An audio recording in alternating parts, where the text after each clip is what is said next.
We were shown 3 new ships at CitizenCon: the Anvil Paladin, a large class gunship, the Esperia Stinger, an extremely heavy Vandal inspired fighter, and the Grey Market Shiv, a salvaged Frankenstein design built from multiple ships' parts.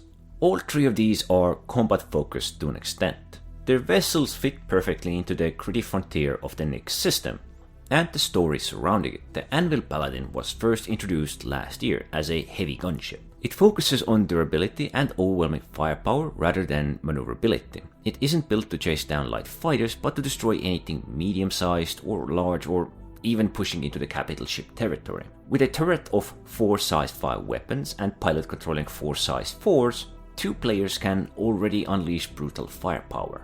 The ship does support a crew of 4 players, but I think 2 paladins with 2 crew members each would be more beneficial than actually having a fully crewed paladin.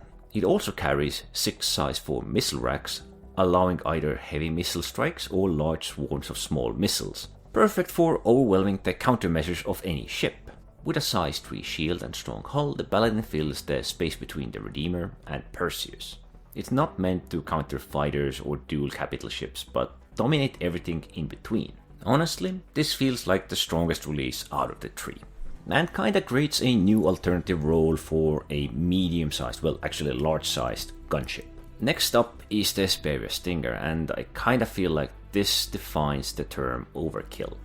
I love heavy fighters, but this one, it kinda pushes the limit. It mounts fixed size 5 plasma cannon, 4 size 4 weapon hardpoints, and 2 size 2 hardpoints, plus 2 fixed missile racks, which are filled with total of 16 size 2 missiles.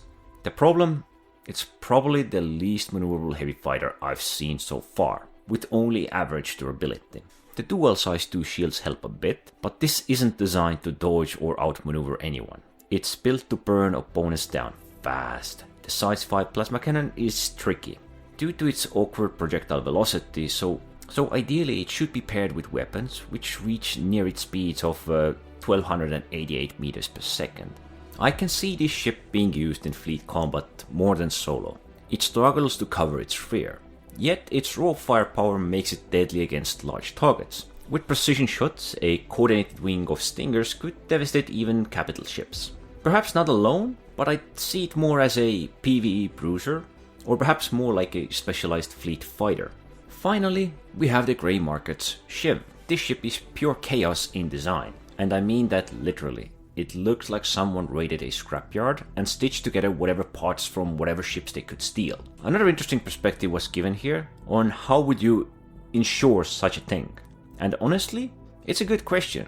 It has the cockpit of a Cutlass, rear thrusters from the Valkyr, Crusader's interior, well, parts of it, and other random components which we may find inside. It feels like something straight out of Pyro, classified as a heavy fighter. It's basically a Cutlass Black Plus. More health, better agility and stronger turrets, with 4 size 3 guns, while the pilot gets 2 size 4s. It also carries 32 cargo units and uses 6 size 4 missile racks just like the Cutlass. This should have been an in-game exclusive unlock through salvage or black market missions. I don't think it replaces Cutlass Black, but it's a ship that should have been in-game exclusive. It will definitely be popular at launch, as ships like this often are, but from my own perspective, this is basically a straight Cutlass Black Mark II. It's unique in appearance, but in terms of performance, it's far closer to the Cutlass, but just ever so slightly better. Out of all of these 3, I think Paladin is easily the strongest design and fills a missing role in a large-scale gunship platform. The Stinger has direct combat competition with ships like RS Inferno or F8C, while the Shiv competes with the Cutlass Black and perhaps Spirit A1. The Paladin, however, fills this like a middle step between sub-capital gunship and small gunship. Perhaps when Perseus arrives, we will have the full spectrum covered, from the Redeemer to the Paladin to the Perseus. All 3 of the new ships are capable of handling combat in Star Citizen, and each has a purpose depending on your playstyle and their fleet role, though I cannot guarantee that they will be dethroning anyone anytime soon. So these 3 are still quite unique, amazing, and filling roles which we otherwise did not know we needed. But for now, let's wait and see what these ships will carve out in the verse. Anyway, don't forget to like, subscribe, leave a comment down below, and thanks for watching.